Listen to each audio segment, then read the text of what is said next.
ഫോറസ്റ്റിലേക്ക് ആക്കേണ്ടത് എന്നുള്ളത് ഞാൻ ഇപ്പൊ കാണിച്ചു തരാം.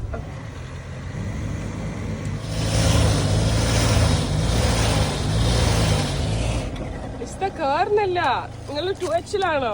ആ 2H-ലാ ഇപ്പൊ ഉള്ളത്. അപ്പൊ ഇങ്ങനെ ഗ്രിപ്പ് കിട്ടാത്ത സ്ഥലത്ത് നമ്മൾ എന്ത് ചെയ്യണം, ഫോറസ്റ്റിലേക്ക് മാറ്റണം. അപ്പൊ എന്ത് ചെയ്യാ, ഗിയറിനെ ന്യൂട്രലിലേക്ക് ആക്കുക, ജസ്റ്റ് ഫോറസ്റ്റിലേക്ക് ഇടുക, എന്നിട്ട് ഡിയിലേക്ക് തന്നെ ഇടാം. ഓക്കെ, എന്നിട്ട് ഇങ്ങനെ നമുക്കൊന്ന് നോക്കിക്കോ ഇനി എങ്ങനെയാണ് പെട്ടെന്ന് കയറി.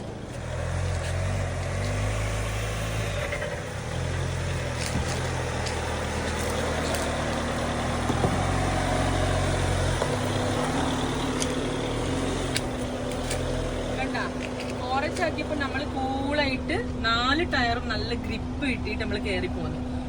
ഇതാണ് ഞാൻ കഴിഞ്ഞ വീഡിയോയിൽ പറഞ്ഞത്, നമ്മൾ ഇങ്ങനെ ഓഫ് റോഡ് ഒക്കെ പോകുമ്പോ ഫോറസ്റ്റിൽ ഇട്ടിട്ട് പോവാന്ന്. പോവാ. ഇനി എന്തെങ്കിലും ഈ ഗിയറിനെ പറ്റി എന്തെങ്കിലും ഡൗട്ട് ഉണ്ടെങ്കിൽ ചോദിച്ചോ. 4L എങ്ങനെയാ? 4L എപ്പോ ഇടണം എന്നാണോ? ഓക്കെ, അത് ഞാൻ കാണിച്ചു തരാം. ഇനി നമ്മൾ മുന്നോട്ട് പോകുമ്പോ ഏതെങ്കിലും ഒരു സാഹചര്യം വരും.